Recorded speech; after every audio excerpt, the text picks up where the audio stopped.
Will this end with some stormy weather? I'll let you know in Weather Extra.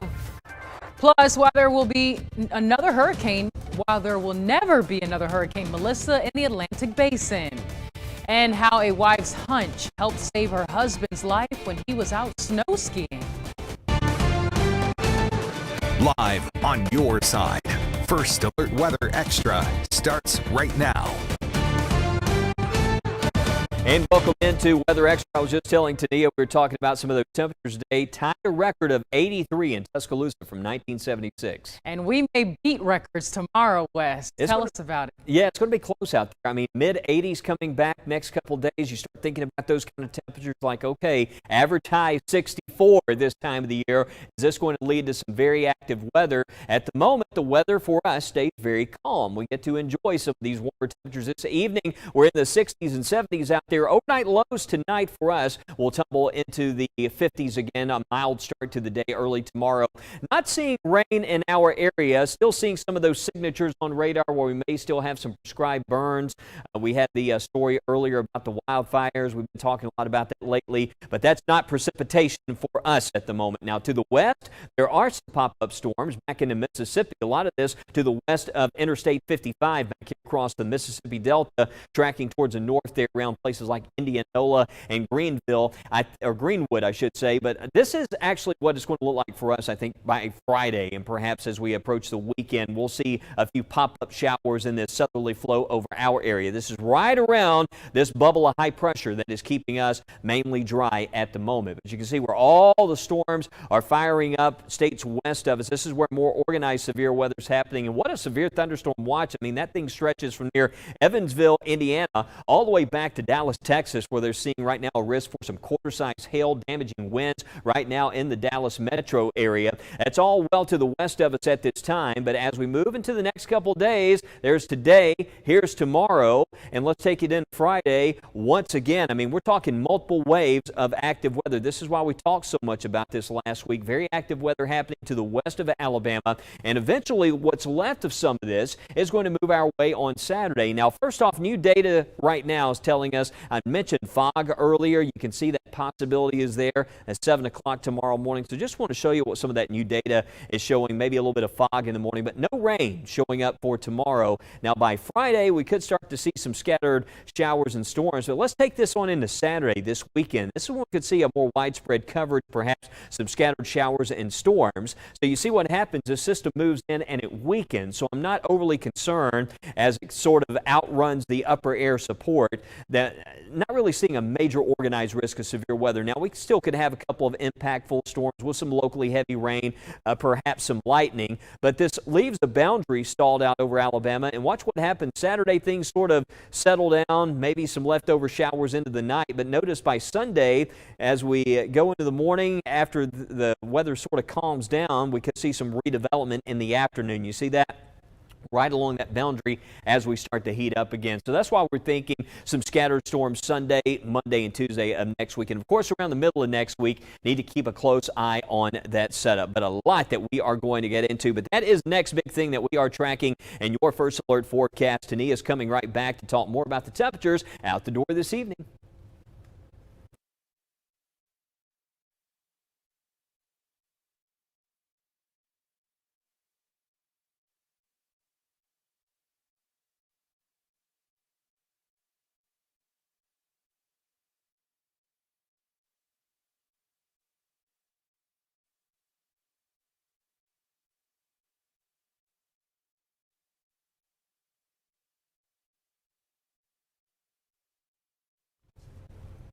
Welcome back in, everyone. First Alert meteorologist Tania Michelle here. Let's talk about your evening. It looks quite pleasant and quiet, too. Maybe some clouds out and about, but temperature staying mild. Mid-60s in Shelby County, closer to 9 o'clock. Lower 60s around 10 p.m. If you're having dinner this evening, you don't need the rain jacket or the umbrella. Out in Anniston, a little cooler. Lower 60s closer to 8 o'clock. So may need a light sweater, but that's really all you'll need. You don't need the rain jacket or the umbrella. Tuscaloosa, temperatures even warmer. Upper 60s closer to 9 o'clock, staying in the upper 60s by 10 p.m. So yeah, you don't need the sweater there. And I know I have this background of the Mercedes-Benz Amphitheater. Just wanted to give you guys a first alert. There is no concert out and about tonight, but as we continue to get further and further into the spring season, be sure to check in with us. We'll be giving updates on the forecast so you know how to be prepared for any concerts out in Tuscaloosa as we near the spring season. But just another day on the slopes almost turned deadly for one man in Washington.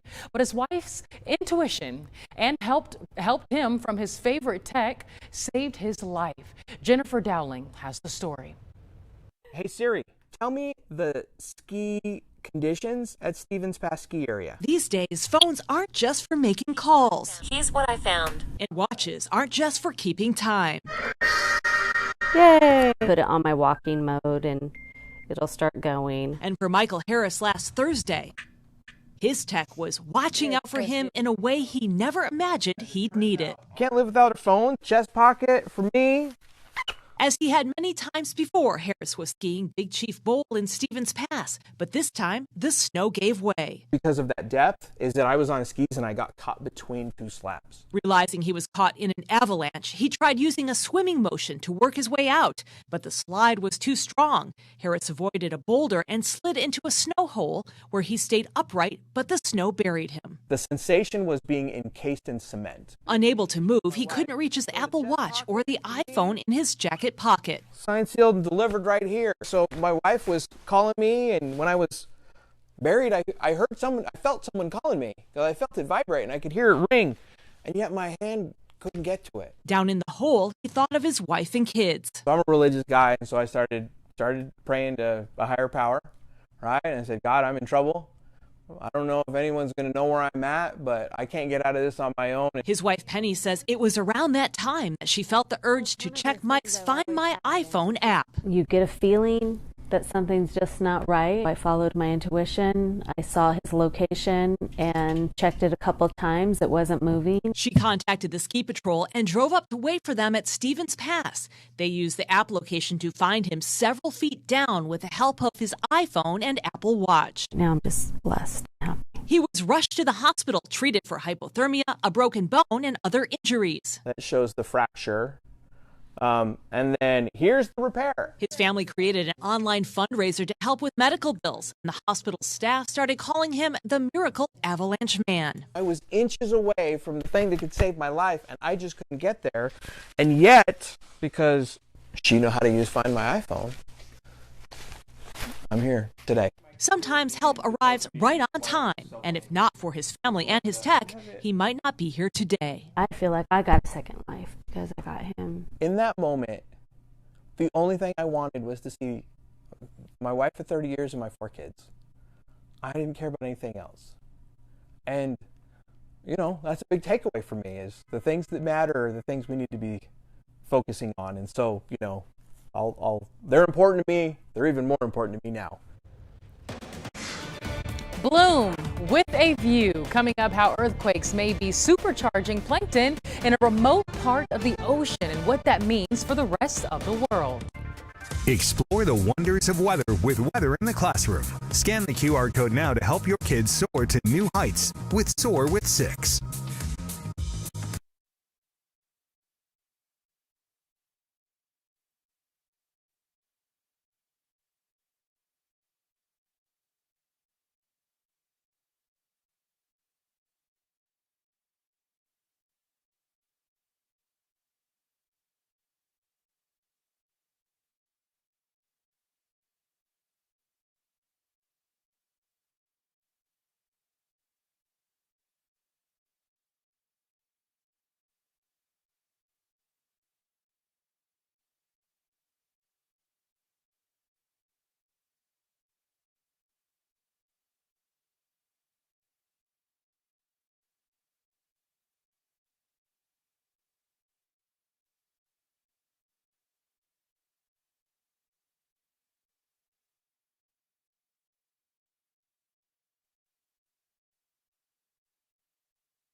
As the temperatures have recently warmed, you're probably noticing the telltale signs of spring. Plants and flowers are starting to bloom, and you're probably seeing more bees. I know I am, and I run far away. Professionals say the hotter conditions are just perfect, though, for these insects to start a new colony. When a colony hatches a new queen, the new queens get jealous and kicks out the old queen. Means all the bees in the colony move. They say these animals are not intending to attack anyone around them, but only look for their new home. Experts say although most bees are not dangerous, a certain percentage bees are Africanized now, and they are extremely aggressive. So if you come across any of them, give yourself some distance of about 20 to 30 feet. You don't have to tell me twice. There will never be another Hurricane Melissa. The World Meteorological Association has retired the name Melissa from the list of Atlantic tropical cyclones. That's due to the amount of destruction and the number of deaths the storm caused when it hit Jamaica as a Category 5 storm back in October. Its maximum sustained winds of 185 miles per hour tied with Hurricane Dorian in 2019 and the Labor Day hurricane of 1935, which hit the Florida Keys as the most powerful hurricane at landfall based on the wind speed. It's the second most powerful based on minimum pressure at landfall. Melissa is the 100th Atlantic storm name to be retired. Thankfully, at least right now, it's not hurricane season, but as we get closer to the month of June, we'll be talking a lot more about the tropics. But if you are headed down to the coast coming up next few weeks, we got spring break season kicking off here. 68 degrees right now at Gulf Shores. You can see there is a nice little south wind. I can see in the distance there the flag there along the beach. As we look at the extended forecast, there will be a few isolated showers. It's been kind of overcast. We've seen that south wind bring in some fog there as well off the cooler waters of the Gulf, but Thursday to Friday, you can see that 20 to 30% chance for a few showers there along immediate coastal areas. Further inland, there will be some higher rain chances, temperatures in the 70s, lows in the 60s. But if you are headed down this weekend, Saturday, if you head out later in the day, you may run into some wet weather because further north around here, we're going to be tracking some showers and storms. In the meantime, some low clouds, some patchy fog in the mornings, scattered storms, yes, this weekend, and I'm watching for a possible first alert weather day next week for a more organized risk of storms. Just a few of the key headlines that we are monitoring down the road here with our forecast. But let's talk about where it's raining right now, at least closer to home. Over to Mississippi, you can see there's some pop-up storms, but that's tracking to the north. So if you notice that on the First Alert Weather app, it is staying well west of us in Alabama. In the meantime, I think tomorrow still mainly dry. We did have some models that tried to squeeze out maybe an isolated shower, but the big story in the morning, again, just some typical morning low clouds with some fog, and then that will give way to sunshine. Winds stay out of the south. You see right there that south flow maybe picking up a couple showers. This shows maybe down around Dadeville or Lake Martin, maybe an isolated shower, but just only around a 10% chance. The better chance comes up on Friday, and you can see the coverage there, some of these spotty showers, possible storm. If you detect any precipitation alerts on your weather app Friday, just know these will be quickly moving north. Not an all-day washout, but maybe a brief passing shower Friday. Still a warm day, highs the next couple days in the 80s, but here comes some of that stormy weather to the west by Saturday afternoon. As it moves in, it will be weakening. So what happens is this system, it sort of loses its push and a lot of its upper support, so it stalls out over the region. So we'll see some scattered showers and storms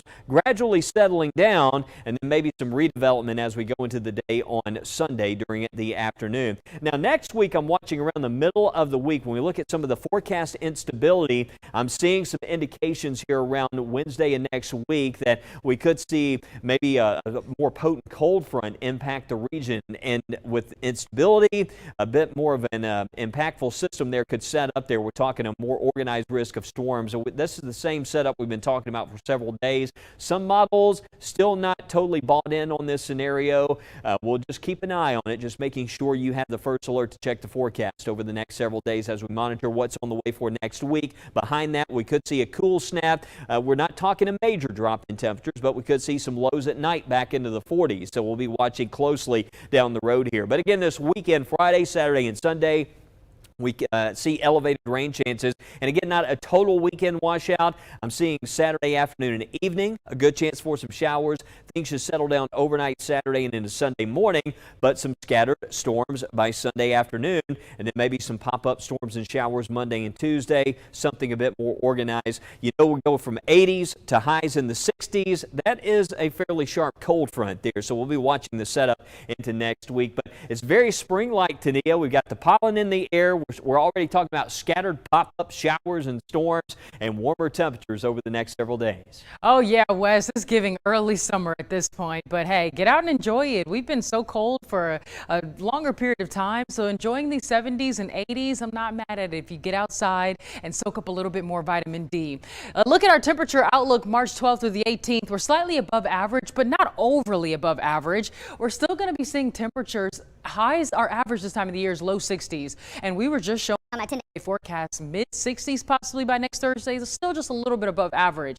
Looking at our temperatures here, I just want to kind of show you that cold air that Wes was talking about that may just swing in, and we will likely be cooler end of next week. This is a look at Friday, March the 13th, and we see some cooler air, but we'll likely end up warming up sooner or later. And this model shows a big sharp return for some colder air around March the 16th and 17th. So we always like to tell everyone to hold off from planting at this time frame because there may just be a few more cold snaps before we officially get into that spring season. Looking at our precipitation outlook, March 12th to the 18th, a below average rainfall for areas south and west across the country. And as we look closer to the northeast and even the east coast, we see above average rainfall. But we'll be right around where we typically are as we get closer to the middle and the end of the month of March. Would you take a dip in one of the Great Lakes right now? Yeah, probably not. But hundreds of people did just that in Chicago this past weekend. It's to raise money, though, for a great cause. Jasmine Miner has the story.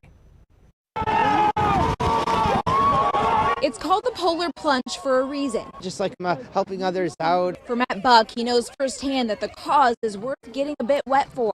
They're always making sure that I have everything I need as well. Diagnosed with autism, Buck found opportunity to compete in the Special Olympics through Special Children's Charities, an organization raising millions for children to get a chance to live out their best lives. We do Special Olympics competitions all across the city.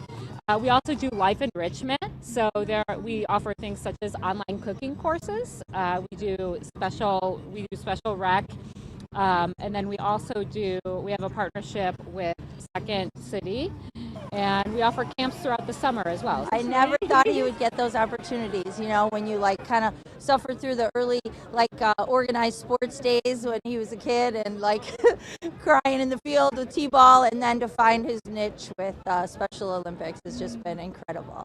Bucks make this day a family affair. Matt's mom, Kathleen, says seeing the support from the city, elected officials, including Illinois Secretary of State Alexi Giannoulias, is a reminder that everyone deserves to find where they belong. They, meet these guys and girls. I mean, they just have such a different take on life and finding their own, what they're able to do, watching these athletes do what they can do. Whether you're a plunger or a supportive cheerleader.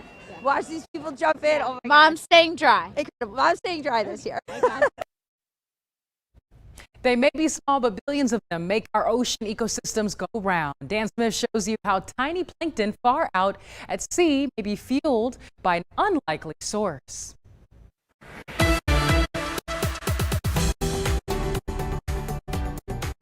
The waters of the Southern Ocean have proven cold and unforgiving to us humans for centuries, yet certain areas are teeming with life.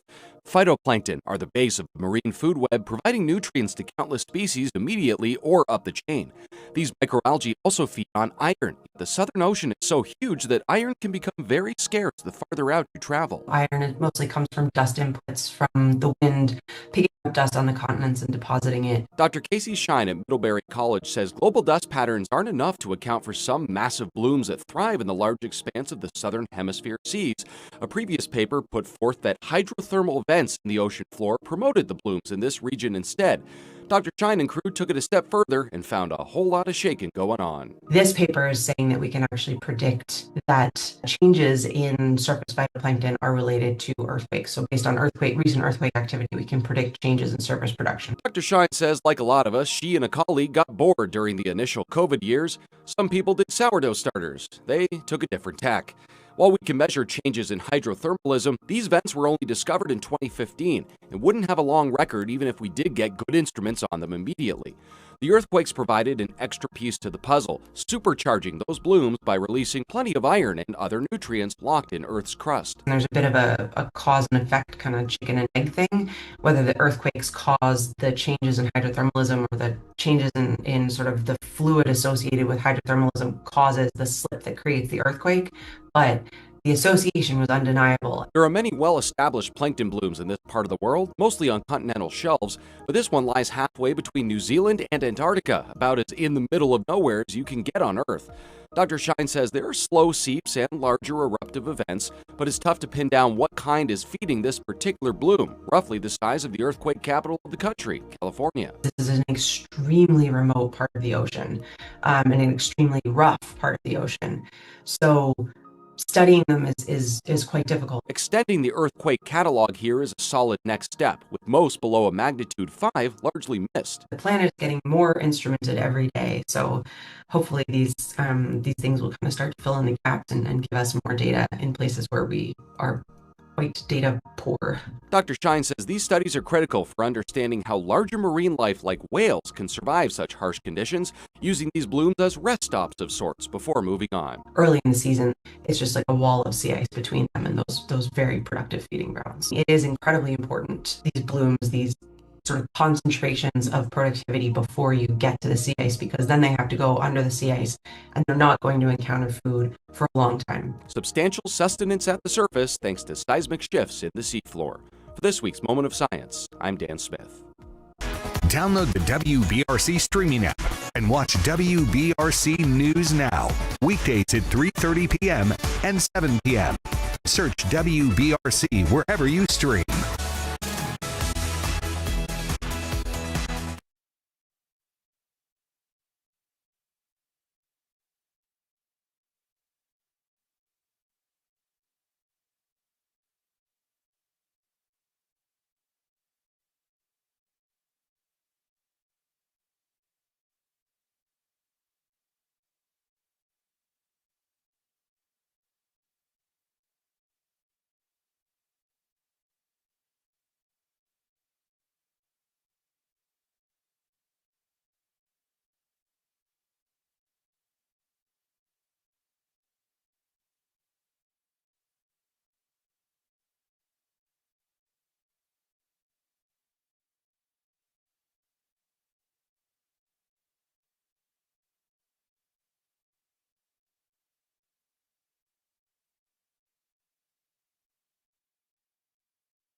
All right, Tania, next couple of days we'll see those scattered storm chances ramp up. Friday could be a couple of pop-ups, but really watching Saturday. Oh, yeah, watching Saturday. That front looks the weekend as it moves across. So, yeah, have the umbrella and rain jacket. Yeah, it still doesn't look like a major risk for severe weather Saturday. We're keeping a watch on it, so check in for updates. Really need to watch next week if this pattern really starts to flip. Next Wednesday's a day to watch. Yeah, absolutely. May have to call First Alert Weather Day, but we'll be the first to let you guys know. Yeah, we'll let you know if it certainly looks like something we need to pay close attention to. But right now, I want to show you a fun group. Actually, there's 3 classes here, and I was out at Helena Elementary School, and we love the Huskies. I was out speaking to the kindergartens, Miss Egan and McMurray's class, Miss Ling in the 2nd grade at Anderson, and Miss Toth with the 1st grade.